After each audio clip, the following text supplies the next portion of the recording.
Hello, everyone, and welcome to another horrific review. Well, guess what? Surprise, surprise! I actually found a good movie.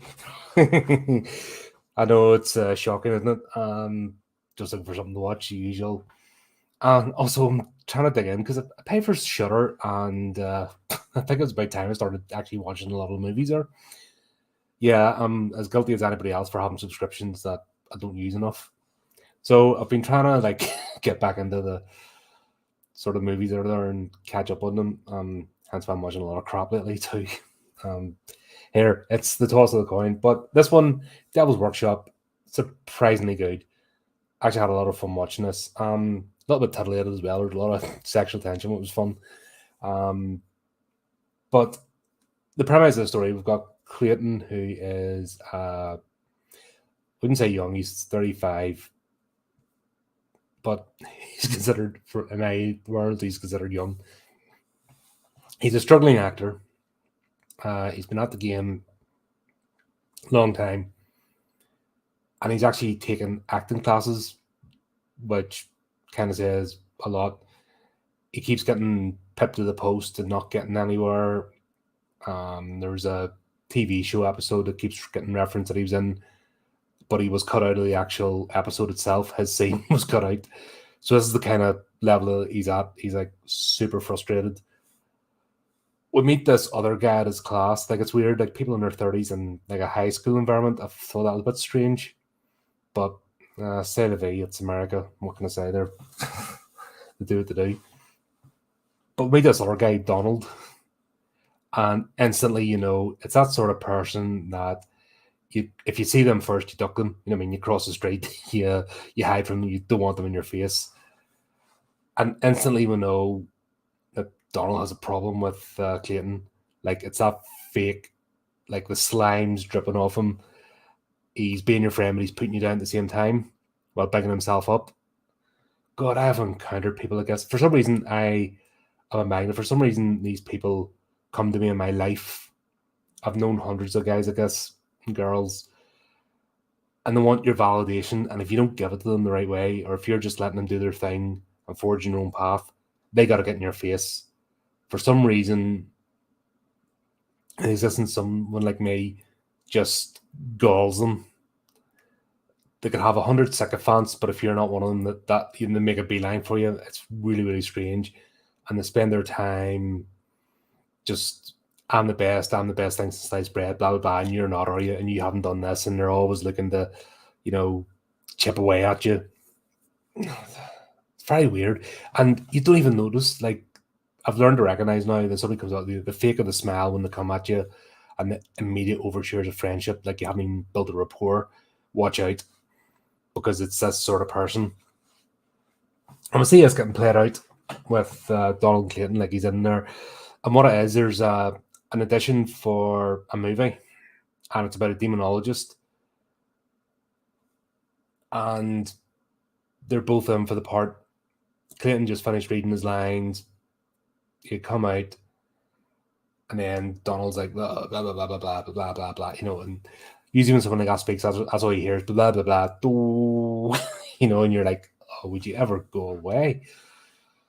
Yeah, and he knows everybody, and he's brazen, and he thinks he's best thing ever since the acting. And you kind of know it's a sham. It's like I said, I've encountered these people. It took me years. I was a naive idiot in my childhood, teens, and early 20s. I really was. I'm just a different type of idiot now. But I used to get suckered in by these people because I'm a straight shooter, so I take people at face value. So someone like this character coming into my sort of zone, I'll just take what they do. And welcome, Chris. No, this was a good one. I actually laughed at the start of this review. This is a good movie. I actually enjoyed it. It's a lot of fun. And I'm just going through Donald's character. He's like the antagonist in this. He's an absolute tit. And he's just one of those fake people that actually has no talent, but if they see somebody with something that threatens them, then they immediately make a beeline to them and latch on and just try and tear them down. It's very weird. If they concentrate more on just building their own life up, that'd be it. But But Clayton, he's got issues. He's major self-esteem, and then it turns out it's because of family trauma. They do this first reading, and then he's back home. Now, here's the thing that gets me. They kind of have him portrayed one way. This is only a bit, it only happened briefly, thankfully, so we don't get too much of it. But he's reserved. He's a humbleness about him. He seems like a decent guy, and then they turn him into a stoner briefly. So they have him in his apartment, smoking weed, listening to shitty music. That's it's weird stoner, half rap, half rock stuff. That God, I'm sounding like an old fart, but well, I am. But it's that sort of thing grinds on me because it's just repetitive, minute. It's all about the same shit. Like there's no nuance to it. But they transform him into that briefly in the apartment, and then he gets the phone call. He transforms back into Clayton. And I don't mean this like supernatural. I just mean the switches character. Like he goes from that to being articulate and back to the sort of nice guy. Then they have him in the car scene, and he's back to being a stoner again. Then, let's get to the point. So he gets the phone call from the studio, the director, and basically they want him to do another reading, and this is one he'll decide it on the Monday, so it's like a Friday. So he's basically got the weekend to prepare, and this is kind of his chance to get somewhere, if that makes sense. He's just frustrated. He's always been missed out, like I said, and this is his opportunity to actually be in a movie and be in a starring role and have a chance to actually, do something with his life. So what he does is, because the script is, he's reading as a young boy, or somebody recounting his experience as a young boy with a paranormal experience, but then made his character become a demonologist. That's the role he's going to try and play. So he actually rings up, and it was like the director dropped him a hint about who he based the character off, and he finds this demonologist on the phone book, rings her up, and basically talks her into giving him like an interview. She invites him over for the weekend, and that's the reason the car, and he becomes a flipping stoner rapper type again. Then he appears at the house. He turned into a normal bloke. And it only happens once more in between that, and it's fine, but it's just weird throwing that in because they make him exactly like the Donald character, who we'll get to him in a minute. So he meets Eliza. She's been in a lot of stuff, actually. She was in the Pitch Black movies, and she's an Australian actress. Started off in flipping Neighbours, of all things. God, that show's actually, it's a soap opera if you aren't familiar.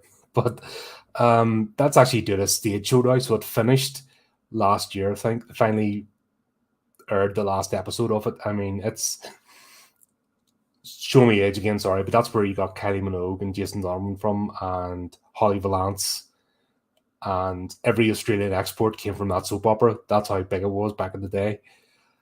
And they're still popping up. They're like flipping whack-a-moles, they'll keep popping up. These 10 Australian actors that all know each other from Neighbours keep popping up in movies. It's funny. Sorry, I just find that amusing. Yeah, but she's in this. She's playing Eliza, the demonologist, and what she offers him is to carry out a ritual over the weekend to purge his insecurities and make him understand demonology and get him ready for the role. So this starts happening, and it starts off really weird. I mean, she comes across as a hippy-dippy type, but the bit that gives it away when she brings him up to the attic, and then you see the brimstone sigil, which is of darker magic. Ha ha ha. If you know, you know. It's a lot of fun. But yeah, she's doing the airy fairy, purge your demons, but you're getting this whole undertone. Like I said, there's major heavy sexual undertone in this, without being crude, which is amazing. Because more rather than just throwing it all out there, which a lot of movies do and fall flat. There's actually like a major, like, they just keep this undertone going throughout their interactions without it actually going anywhere. And it's great, it's just great playing. There's good acting in this, I have to say. It's just basic. It's not trying to be anything super pretentious. It's not like super special effects until later on. So they're not hiding behind anything. It's all character acting and scenario, which is always fun to watch. Then we jump to Donald, and he's having a party of some sort. Now, I start to get the breakdown of his character. He's with two girls, Nikki and Petra, and he's giving it the whole, and that's why I'm saying the whole rapper thing. He's giving it the rapper thing. Two things in the world wind me up. Well, a lot of things, but I mean, on instant sight, somebody wearing a beanie indoors, that cracks me up. And that's, it's a real tightrope between that and the backwards baseball cap. Those two things set me on a knife. If I instantly see that, I'm seeing red mist and a rage of how dare you pretend to be part of the human race type thing. I just think it's disgusting. I don't know why. I just first of all, it's rude to wear hats indoors for a start. That's the way I was always brought up. Even I go into a shop, I take if I'm wearing a hat, I take it off. But wearing a beanie, which is an outdoor winter hat, indoors all the time, I don't know. I'm just thinking of somebody's sweaty head. Like, what are they doing? And they showed him without it, so he's got hair and stuff. Oh, flip, the party's picking up. We've got Dale on as well. Greetings and welcome. I'm just giving a rant about beanies. People wear beanies indoors and flipping backwards baseball caps. Two things that really grind my gears. We were just talking about Australian actors, how there's only 10 of them and they all know each other and they've all been neighbours. So there you go. That's you caught up. Now we'll sort of talk about the story. So we see Donald. He's like giving this party, and that's the impression you get at the start, that he's hosting the party and he's being the big dog, and he's talking about this role, how he's going to get it, and he's the best ever. And yeah, it was stupid, but it kind of plays out. Then we jump back to Clayton and Eliza, and they're kind of going through different things, as in she's preparing him for a ritual. She says basically the following night they'll do the actual ritual, but she has to do some things to prepare him, and she's taking him through it, and she's I don't know, slapping him about with sage and stuff. The bit that gets me is she goes up to the attic. They're using ladders, and she's a bloody goat up in the attic. Now it's a baby goat, but still, how the hell do you get a goat up there? I'm just like, what the hell? That's the bit that really in the movie you should be going, hold on, something's not right here. I know it's the strangest thing to pick up on. Not the fact that there's a goat tied up in the house that obviously it's going to be for ritualistic sacrifice, but the fact that she got up both them stairs, anybody would be going, how did this happen? This is weird. I'm not comfortable. I'm out. Anybody's logic centers would be like, the fuck? In my old house, I had loft, and I got it installed set of the pull down ladders. And there's no way I was getting a flipping. It just about got me up there, never mind flipping a goat. And even my dogs wouldn't, they sit at the bottom, they wouldn't even attempt to get up when I went up in the loft. And dogs are like you can't walk 2 feet without them following you. And even they wouldn't chance it. So how the hell got to go? And I know goats can climb, but flipping, yeah, not happening. So that should have been the first indicator of get the hell out of here. So this is the whole thing. So I kind of jumped a wee bit there because, as usual, go off on tangents. What Eliza tells Clayton is basically he's got a demon attached to him, and she needs to purge the demon. And the reason he's not being successful is because of this demon. and she sees it straight away and she'll remove it from him, hence the whole preparation. And then we jump back to the Donald scene, and he's dancing and flirting with these two, and then he decides that they're going to sit down, and it's not quite truth or dare. It's right, I'll ask you a question, you have to answer straight away, and he acts like an absolute dick. You wonder how this guy has friends. Oh yeah, we'll jump back to another scene where they're in the theater class, and that's what I'm saying about how he's one of these people that is so insecure, and it took me years to recognize him, but they see you with a bit of quiet confidence about you, and that immediately latch. So they're doing this thing where somebody's standing, somebody says a word, they repeat it back, dead, dead, dead, or I'm a fool, you're a fool. It's that sort of thing, and they have to deal with different emotions. It comes Clayton's turn, and there's nobody else, and if the tutor's like, oh, Donald, we help, and then Donald starts ripping into him, you're stupid, you're useless. And instead of playing the game, Clayton reacts because he kind of knows what this guy's doing to him, just winding him up. And then we see the scene afterwards where the what do you call it, the acting school professor, I don't know if that's the right term, but the teacher anyways, like, oh, can you get me introduced to such and such to Donald afterwards? So this guy's a schmoozer. He goes as if he knows people, and he's using that to his advantage. And even the tutor picked on that Donald has a major problem with Clayton, just totally threatened by him, and just must destroy him at all opportunities. But the funny thing is, it's a complete side plot. It's actually nothing to do with what happens in the movie. So you're kind of getting distracted, because what it's building up to is if these two, like Rocky 4, Rocky versus Drago, where they're both doing the different types of training, and Drago's in the super, high tech gym. Well, this is the equivalent of Donald. He's in the like fancy apartment with the two girls, and he's being the big dog, and he's preparing for the part. And Clayton's in a rustic house with a hippie witch, doing it another way. Or better still, what do you call it? Karate Kid 3.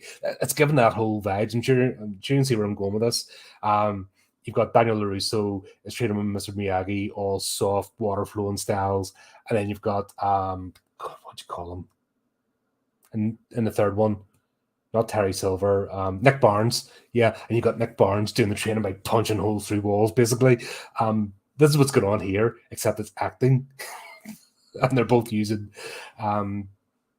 different methods. Yeah, and it's all building towards this confrontation. And then Donald just loses, he starts going mental, turning to Nikki. So it turns out Nikki, her parents died tragically. And he decides to, just for an act, will rip into her about that. She loses the part. And then we find out it's not, and this is where we see the whole Donald character fall apart, because this isn't his house, it's her house. And he's kind of invited himself there, and he's being a dick toward Petra just for no reason. And this kind of falls apart, and then she outacts him by cracking up, putting a bottle to his face, and then he loses it. And then she's like, I was only acting at you. Showing how even them in jest can outact him. So we're starting to see his whole persona get torn apart through this. Meanwhile, we're back to Clayton, and the scenes are the rituals getting more intense, and then he's standing like after they kill the goat. And he's painted on his blood. He's told to close his eyes, and of course he opens it briefly, and she's got a knife, and then he freaks out, and then they're trying to calm him down and get him back. He finds a videotape. It turns out she was a paranormal hostess of a show, but it was only like half a season or something, and then she's dedicated herself to paranormal investigations full time. So that was kind of they keep dropping these little red herrings to get you to pick up as if something else is going on, and it's not actually anything to do with the plot. And that's the whole Donald thing kind of finishes. I don't know what it's not a red herring, this whole training montage, because the real story is Clayton and Eliza, because we're starting to find out that Eliza's not quite what she seems.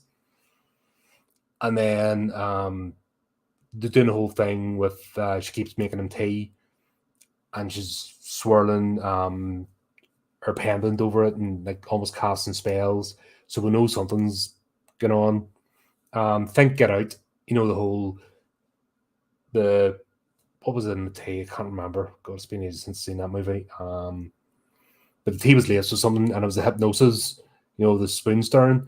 She's kind of doing that. So he's getting into like a drug-induced foggy state. And then it comes to the final confrontation where he doesn't want to do this anymore, but he's trapped in the house. The house is actually magically charmed, and he can't open the door. It burns his hand. He can't throw anything through the window. It just smashes. Those two have a bit of a tussle, but then he finally gives in to the ritual, and it's almost as if he's going through a cleansing, sort of cleansing ritual. And that's the whole point of the super intense emotions and all that, is he feels guilty for the death of his mother. It is actually, and I'm maybe not doing it, it's so understated. The red herrings you don't mind because they're not, because it's the whole motivation between him for him being there and their conflict. And you do get a payoff at the end. I don't know whether actually let me know in the chat, guys. Do you want me to spoil it, or do you just want to watch it yourselves? It's up to you. I'll give you the few seconds to let me know. Obviously, if you're planning to watch it, I'm not spoiler free. I'm not like that. I just know. Because it actually does have a good payoff at the end, and it does ramp up, and then you do get a conclusion. Right, I've got one vote for spoil it. Any more? It's like, cast your votes now. Bim, boom, bim, boom, bim, boom. Right, okay. So everyone else watching who hasn't commented yet, go to do spoilers. So close your ears, come back, watch it, and pause here on the replay, and do it. Well, 2 main votes. These are my main people, as you know. So obviously, as long as I'm not ruining for you guys, everyone else has been warned. So that's you guys on Facebook, by the way. For some reason, your messages don't come up. It used to be I would get the odd Facebook message up, but I don't see them until afterwards now. It's very strange the way this works. So I see all the YouTube comments, and then I see Facebook comments after the fact, which is not the purpose. It's all supposed to be collated into the one place here, but so if you're on Facebook and you've commented, I probably haven't seen it, but thanks everyone. I'm gonna spoil it. So here's your warning, right? So the whole point, this leads up to Clayton taking part in the final ritual, and he's drugged out of his head. He's paralyzed, and Eliza has this weird fetish thing about him being a baby, or she wanted a child, so she's got him stripped naked on the bed, flipping, sponging him down, talking about how she always wanted a son, and then she asked him to call him mommy and stuff, and it's like, it's serial killer vibes type weird thing, and he's doped out of his head, and then she gets a can of petrol and starts pouring it on the bed, busy to burn him alive, which you're kind of like, not very helpful with technology questions. Yeah, I used to be big into technology and I got out of the way of it. But things, I guess, are straightforward enough to use. It just, I've noticed a problem with this platform on Facebook last couple of times. Like, there's times it just won't, sorry, tangent again, but say we're on live and user watching, I've noticed there's a lot of times that it'll actually delete the Facebook stream and won't let you go there, and then you have to restart it up again. I've had the problems like that a couple of times. The whole thing with the comments that they don't feed in. I don't know. It's you know, why a lot of social media platforms are very protective of themselves, which is strange because everyone just posts them all anyway. You would think it would be helpful to let you connect via third party. Facebook's just getting worse. It's if I didn't have actual people in my life on it, I wouldn't bother with it, if that makes sense. Most of the other platforms I can take or leave because it's people I interact with. Now, Facebook's been good in the respect that it's good to connect with folks, but I think we'll get to a point where we'll have to move on and find other platforms because it's just getting too corporate. It's too, you have to pay to play sort of thing. Everything's geared towards you being a business and not, they don't like hobbies anymore, and they're trying to change the groups to pay to be in them and doing all sorts of weird stuff. And it's like, what are you doing? You're just putting off people actually engaging. I would like to find another, because like I said, I stream out to my group and my other page when I'm just doing these by myself, and then stream out to Twitter when I've got guests on. But I'd like to find another one of the other platforms that will let me stream directly to, so that I can just ignore Facebook basically. And obviously talk a few guys that folks to come over to other platforms. I'm just personally getting sick of it. But anyway, we've went on another tangent. Well done. Here we go. So she starts this whole thing is she's basically going to burn him alive in the bed. He manages to get out, sort of drag himself out to the corridor and is trying to get away. And then Eliza reveals herself to actually be a demon. So the demon she was talking about is actually her. And great. They saved the special effects at the end, which was cool in this. She pulls off her, her skin and reveals the demon underneath, and then basically has her way with them. And then sets fire to them both. And then that's the last thing you see is the house, burning away. And then you see a little brimstone sigil on the tree, which was cool. Oh, get more people in chat just were coming in. Let's welcome. How do you believe it? Good to see you, man. I just spoiled the main part of the movie, so hopefully you missed it if you were planning to watch this. I did give people a warning before the streamed in, so even at that, it's still worth a watch. This, even if it's spoiled, and you kind of know where it's going. It's not trying to be anything pretentious or super, super clever or anything. It's just a fun movie about witchcraft and dueling actors, and actually shows the pretentiousness of acting, which we all know anyway, because we'll see the way they'll happily rip each other apart for a role or clout or just a step up the ladder, out there. But the interesting bit was, like, let's just see it, and he's done for. She had made a comment earlier about how she wasn't going, she was planning her journey back into hell to be spectacular. Something like that. So it was kind of a wee bit of a hint. Yeah, and then we'll go back to the audition on the Monday. So Donald's the only one that he turns up, and he gives this blasé performance. He's all like, all that kind of stuff. I know it's talk about fake it till you make it, but bloody hell, there's that, and there's complete naivety. He actually believes he's that good, and you see them, the director and the two casting agents. I don't know what their job titles are, but there's three of them. And he leaves, and they're like, that was terrible. God. And then they talk about Clayton because he was meant to go before him, and he never turned up because, as we know, he's toast. Now, what I thought might have happened would have been the conclusion, him coming back as the demon and out acting and destroying Donald. I thought that's what it was all gaming gearing towards it. Basically, him going through this ritual would have had him transformed into a demon himself, or complete the ritual, or the flames died away and he was transferred almost like a phoenix from the ashes. But no, they're sitting going, "Look, what a shame that guy never turned up.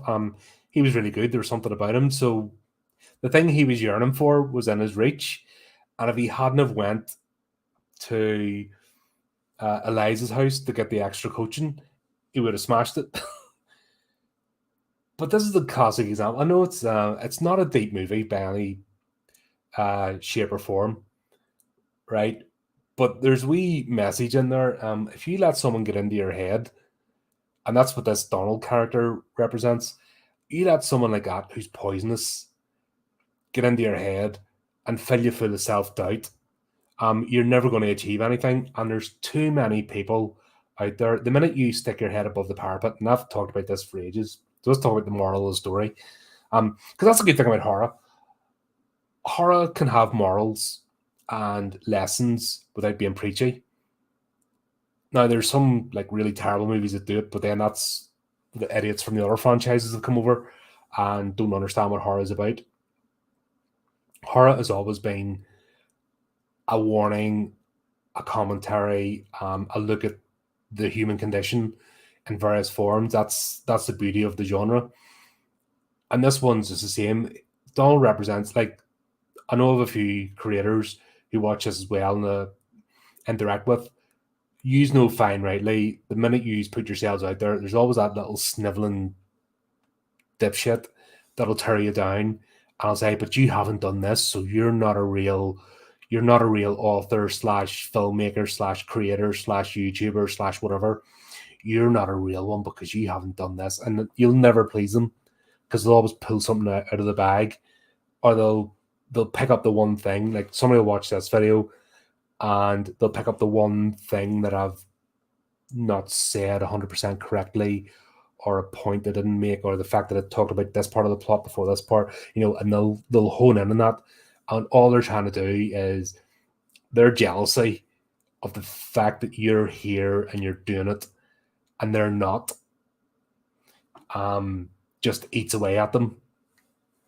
And that's why I always say, and I try and get our authors on. That's why I try to be the antithesis of that and get people involved and just get used to doing it and get past that, because when you actually reach people, it's worth 100 times more. And if you reach one person in your life, I've said before, and help them and change them and provide a bit of inspiration, then flip sake, you need to do nothing else.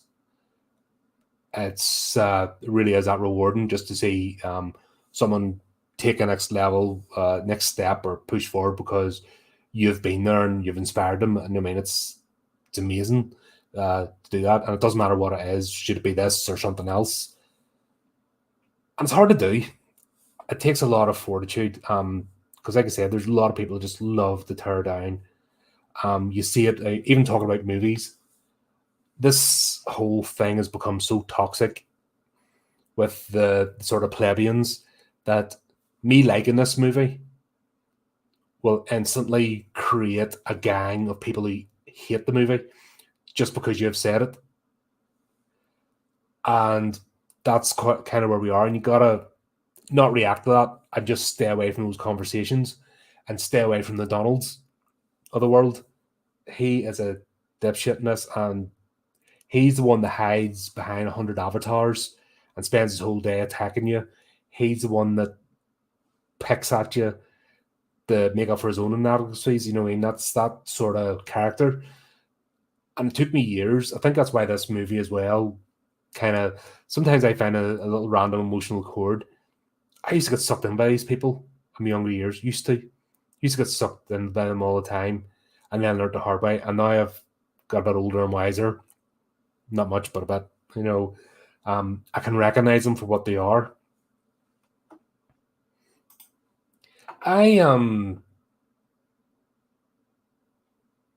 Yeah, and they're doing a lot of teeny stuff. Netflix is, I'm honestly very rarely watch anything on Netflix. If I'm honest, I've given up on it. I share an account, And honestly, I'm not that bothered. There's nothing there inspiring. At least, like primarily, my stuff comes from Amazon or Shutter. But even at that, at least they've got the library because the rent stuff on top of it. So at least that formula works, if that makes sense. So you can rent the movie individual basis. I'm a fan of physical media, so I'm trying to rebuild my physical media collection again, so I'm not having to rely on streaming services. Yeah, yesterday's review, I went the whole rant about streaming.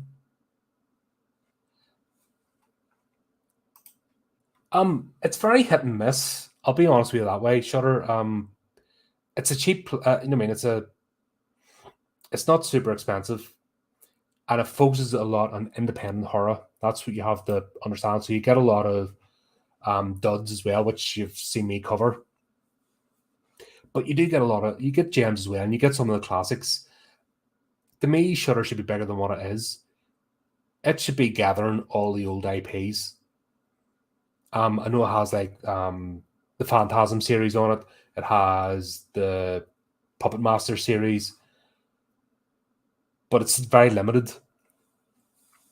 It should be really gathering those in the classics, because a lot of the other streaming services don't see them as can't be bothered with that.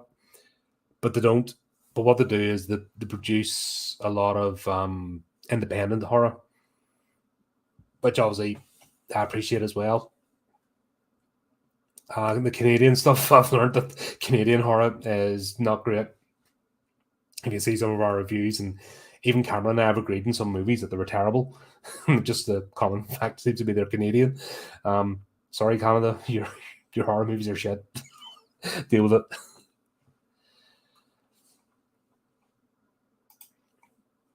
Absolutely, I miss. I've talked about this before. Yeah, that's the movie, by the way. Now we're going off on tangents because I've got people in the chat. Well, that's what we're here for. That's the whole point of going live.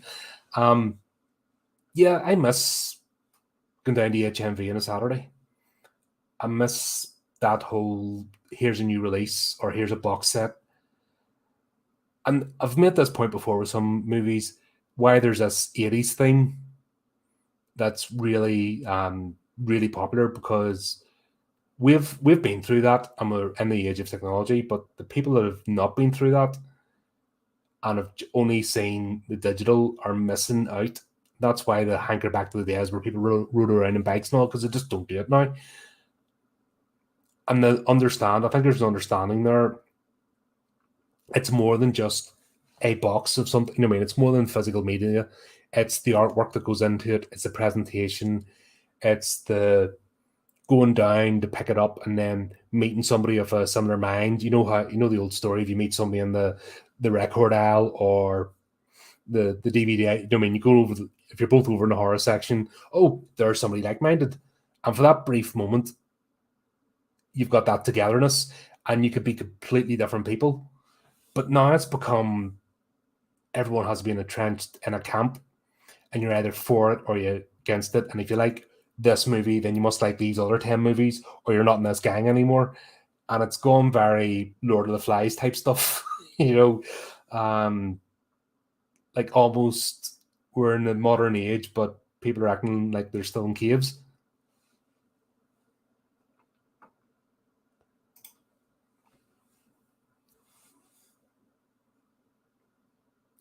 Yeah, there's a sex store near where I live as well. Is the big HMV still down facing the old Primark? Is that still there? Sorry, it's been years since I've been home. Sorry, mate.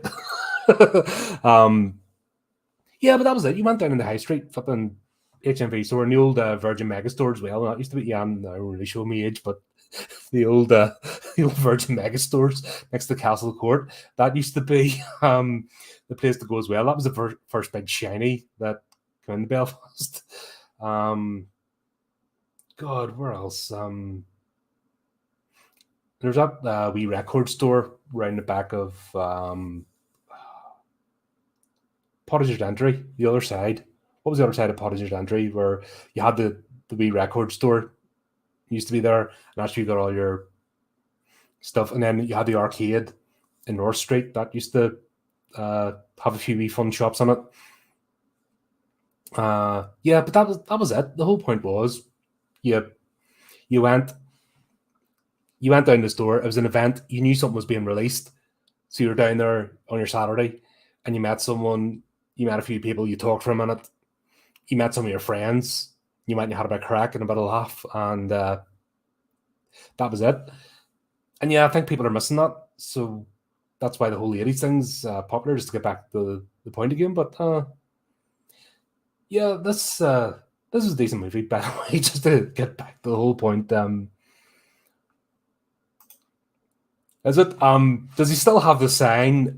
Shoplifters will be pubically humiliated, and then in brackets, this is not a typo. I remember that he had the sign in the door because of these screw bags. Flipping God, Belfast City Centre was the Wild West. Seriously, all the wee spies that ran around the place in their little gangs. You kind of dotted between their areas of civilization, these wee shitheads running in and out of stores, just making a nuisance of themselves. Fucking absolute oxygen thieves. Yeah. So there you go. There's my review. I'm going to go on here for another hour. I should do, don't know, maybe an off-the-cuff live stream sometime and just do a bit of news. I remember tried those a couple of times. But I can't guarantee, you know what I mean? If I knew a few of you folks were going to turn up, I would do one of them and just make it a riffing session. Yeah, because it's a lot of fun to do. It makes it, rather than just stirring and gobbing off, it's good to get a bit of feedback and go off on tangents and stuff. But there you go. Hope you enjoyed it anyway. Tomorrow I'll watch the movie just before I did this, and I was trying to keep that one in my head, but I'm doing Willy's Wonderland tomorrow. That was bonkers fun. Be looking forward to doing that tomorrow night. So if you're about, jump on. Be a laugh. This Sunday we're Adam Cameron and I were doing Midnight Meat Train. Of course, got to get them two guys together when we're doing Clive Barker stuff. Absolutely, I've really got a later appreciation for him, as opposed to at the start. He wasn't somebody that passed me by. He was just someone that I knew about, read a bit, knew more, the movie adaptations than anything else. Obviously, Hellraiser series, but now I get more into his works. I really appreciate him. What a fantastic horror author he is, and yeah, wish him all the best. And looking forward to doing. That's what we're trying to do, is like a monthly segment where we do one of his tie-ins. So there you go. Plenty going on. Channel's busy. I'll probably play another dodgy game over the weekend as well, so you can laugh at me doing that. But there you go. Keep up to date. Do the typey clicky things. And until next time, keep it creepy. Keep it horrific.